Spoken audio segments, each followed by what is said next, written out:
ಆತ್ಮೀಯ ಬಂಧುಗಳೇ, ಶ್ರೀಮದ್ ಭಗವದ್ಗೀತೆ ತತ್ವ ವಿವೇಚನೆ ಟೀಕಾ ಅಧ್ಯಾಯ 4 ಜ್ಞಾನಕರ್ಮ ಸನ್ಯಾಸ ಯೋಗ. ಇದರಿಂದ ನಾವು 28ನೇ ಶ್ಲೋಕವನ್ನು ತಿಳ್ಕೊಳ್ತಾ ಇದ್ವಿ. ಓದ ಭಾಗದಲ್ಲಿ ನಾವು ಅಷ್ಟಾಂಗ ಯೋಗ, ಅದರಲ್ಲಿ 8 ಅಂಗಗಳಿದೆಯಲ್ಲ, ಅದೆಲ್ಲ ಏನು, ಅದರ ಬಗ್ಗೆ ಕಂಪ್ಲೀಟಾಗಿ ವಿವರಣೆಯನ್ನು ತಿಳ್ಕೊಂಡಿದ್ದೀವಿ. ಈಗ ಅಷ್ಟಾಂಗ ಯೋಗದಲ್ಲಿ ಬರುವಂಥ 8 ಅಂಗಗಳು ಯಾವ್ಯಾವುದು, ಏನು, ಅದು ಯಾವ ರೀತಿ ಮಾಡೋದು, ಅದ್ರ ಬಗ್ಗೆ ಎಲ್ಲ ಡೀಟೇಲ್ ಆಗಿ ಓದ ಭಾಗದಲ್ಲಿ ನಾವು ತಿಳ್ಕೊಂಡ್ವಿ.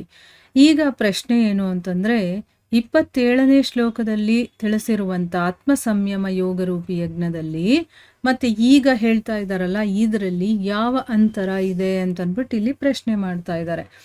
ಸೊ ಉತ್ತರ ಏನು ಅಂತಂದರೆ, ಧಾರಣ, ಧ್ಯಾನ, ಸಮಾಧಿ ಅನ್ನುವಂಥ ಅಂತರಂಗ ಸಾಧನೆಯ ಪ್ರಾಧಾನ್ಯತೆ ಇದೆಯಲ್ಲ, ಅದನ್ನು ಮಾತ್ರ ಅಲ್ಲಿ ಹೇಳಿದ್ದಾರೆ. ಯಮ, ನಿಯಮ, ಆಸನ, ಪ್ರಾಣಾಯಾಮ, ಪ್ರತ್ಯಾಹಾರ ಇದರ ಬಗ್ಗೆ ಅಲ್ಲಿ ಹೇಳಿಲ್ಲ. ಇವೆಲ್ಲವೂ ತನ್ನಿಂದ ತಾನೇ ಅದರಲ್ಲಿ ಬಂದುಬಿಡುತ್ತೆ ಅನ್ನೋದು ಅದರ ಅರ್ಥ ಆಯಿತು.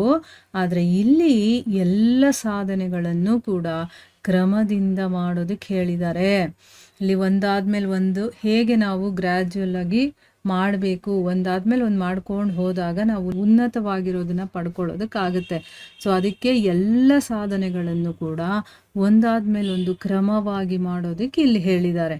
ಅಲ್ಲಿ ಧಾರಣ, ಧ್ಯಾನ, ಸಮಾಧಿ ಇದನ್ನ ಹೇಳಿದ್ದಾರೆ. ಅದಕ್ಕೆ ಅಲ್ಲಿ ಪ್ರಾಮುಖ್ಯತೆಯನ್ನು ಕೊಟ್ಟಿದ್ದಾರೆ. ಇನ್ನು ಬೇರೆ ಯಾವುದಕ್ಕೂ ಪ್ರಾಮುಖ್ಯತೆಯನ್ನು ಅಲ್ಲಿ ಕೊಟ್ಟಿಲ್ಲ ಅನ್ನೋದು ಇದರ ಅರ್ಥ.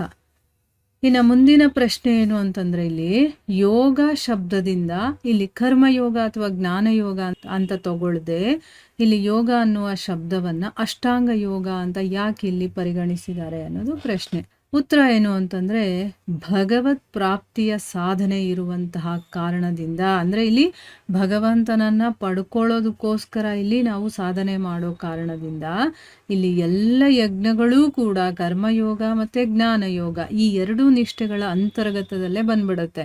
ನಾವು ಏನೇ ಸಾಧನೆ ಮಾಡಿದ್ರು ಅದರಲ್ಲಿ ಕರ್ಮನೂ ಇರುತ್ತೆ, ಜ್ಞಾನನೂ ಇರುತ್ತೆ. ಅದಕ್ಕೋಸ್ಕರ ಅದು ಅದರಲ್ಲೇ ಬಂದ್ಬಿಡುತ್ತೆ. ಅದಕ್ಕೋಸ್ಕರ ಇಲ್ಲಿ ಯೋಗ ಅನ್ನುವಂಥ ಶಬ್ದದಿಂದ ಮುಖ್ಯವಾಗಿ ಕೇವಲ ಜ್ಞಾನಯೋಗ ಅಥವಾ ಕರ್ಮಯೋಗ ಅಂತ ತಗೊಳ್ಳೋದಕ್ಕೆ ಸಾಧ್ಯ ಇಲ್ಲ ಅಂತ ಹೇಳ್ತಾ ಇದ್ದಾರೆ.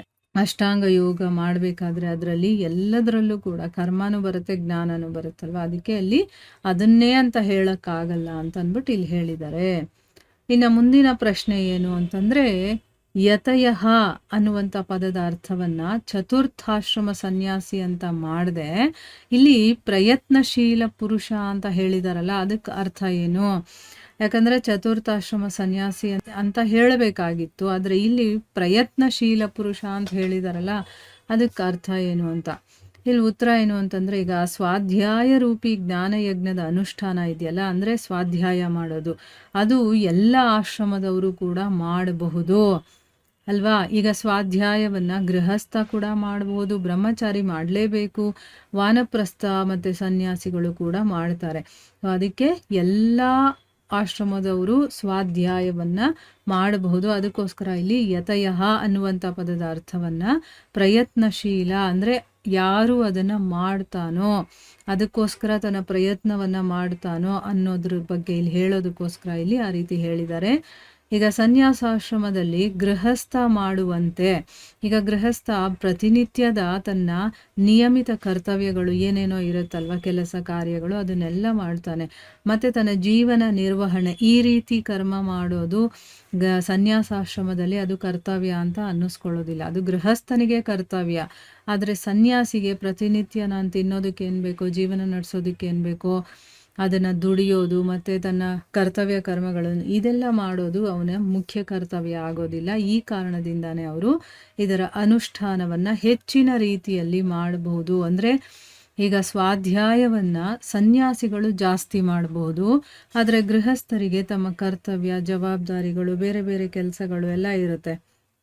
ಅವರು ಕೂಡ ಸ್ವಾಧ್ಯಾಯವನ್ನು ಮಾಡ್ತಾರೆ, ಆದರೆ ಹೆಚ್ಚಾಗಿ ಮಾಡೋದಕ್ಕೆ ಸಾಧ್ಯ ಇಲ್ಲ. ಆದರೆ ಸನ್ಯಾಸಾಶ್ರಮದಲ್ಲಿರುವಂಥವರು ಈ ಸ್ವಾಧ್ಯಾಯದ ಅನುಷ್ಠಾನವನ್ನು ಹೆಚ್ಚಾಗಿ ಮಾಡಬಹುದು ಅನ್ನೋದು. ಮತ್ತು ಅದು ಖಂಡಿತವಾಗ್ಲೂ ಅವಶ್ಯಕವಾಗಿ ಅವರು ಮಾಡಲೇಬೇಕು. ಆದರೆ ಅವರಲ್ಲೂ ಕೂಡ ಯಾರು ಪ್ರಯತ್ನಶೀಲರಾಗಿರ್ತಾರೋ, ಅಂದರೆ ಯಾರಿಗೆ ಅದರಲ್ಲಿ ಮುಂದುವರಿಬೇಕು ಅನ್ನೋದು ಆಸೆ ಇರುತ್ತೋ, ಅಥವಾ ಅದಕ್ಕೋಸ್ಕರ ಅವರು ತಮ್ಮನ್ನು ತಾವು ತೊಡಗಿಸ್ಕೊಂಡಿರ್ತಾರೋ ಅಂಥವ್ರು, ಅಂದರೆ ಪ್ರಯತ್ನಶೀಲರಾಗಿರ್ತಾರೋ ಅವರೇ ಹೀಗೆ ಮಾಡಬಹುದು. ಅದಕ್ಕೋಸ್ಕರನೇ ಯತಯಃ ಅನ್ನುವಂಥ ಪದದ ಅರ್ಥವನ್ನು ಪ್ರಯತ್ನಶೀಲ ಅಂತ ಇಲ್ಲಿ ತಗೊಳ್ಳೋದೇ ಸರಿ ಅಂತ ಇಲ್ಲಿ ಅನಿಸುತ್ತೆ ಅಂತ ಹೇಳಿದ್ದಾರೆ. ಇಷ್ಟೇ ಅಲ್ಲದೆ ಬ್ರಹ್ಮಚರ್ಯಾಶ್ರಮದಲ್ಲೂ ಕೂಡ ಸ್ವಾಧ್ಯಾಯದ ಪ್ರಾಧಾನ್ಯತೆ ಇದೆ. ಬ್ರಹ್ಮಚಾರಿಗಳು ಸ್ವಾಧ್ಯಾಯವನ್ನು ಮಾಡಬೇಕು, ಮತ್ತು ಸ್ವಾಧ್ಯಾಯ ರೂಪಿ ಯಜ್ಞವನ್ನು ಮಾಡ್ತಾರಲ್ಲ ಅಂಥವ್ರಿಗೋಸ್ಕರನೇ ಈ ಯತಯಃ ಅನ್ನುವಂಥ ಪದದ ಪ್ರಯೋಗವನ್ನು ಮಾಡಿದ್ದಾರೆ. ಅದಕ್ಕೋಸ್ಕರನೇ ಅದರ ಅರ್ಥವನ್ನು ಇಲ್ಲಿ ಸನ್ಯಾಸಿ ಅಂತ ತಗೊಂಡಿಲ್ಲ. ಯಾಕಂದರೆ ಎಲ್ಲ ಆಶ್ರಮದವರು ಕೂಡ ಸ್ವಾಧ್ಯಾಯವನ್ನು ಮಾಡಬಹುದು, ಮಾಡ್ತಾರೆ, ಮಾಡಲೇಬೇಕು, ಆಯಿತಾ. ಅದು ನಮ್ಮ ಕರ್ತವ್ಯ ಆಗಿರೋದ್ರಿಂದ. ಆದರೆ ಅದರಲ್ಲಿ ಗೃಹಸ್ಥ ಸ್ವಲ್ಪ ಕಡಿಮೆ ಮಾಡಬಹುದು, ಇನ್ನು 3 ಆಶ್ರಮದವರು ಕೂಡ ಹೆಚ್ಚಾಗಿ ಮಾಡೋದಕ್ಕೆ ಅವರಿಗೆ ಅವಕಾಶ ಇರುತ್ತೆ ಅನ್ನೋದನ್ನು ಇಲ್ಲಿ ತಿಳಿಸ್ತಾ ಇದ್ದಾರೆ. ಇಲ್ಲಿಗೆ ನಾವು ನಿಲ್ಲಿಸೋಣ. ಹರೇ ಕೃಷ್ಣ.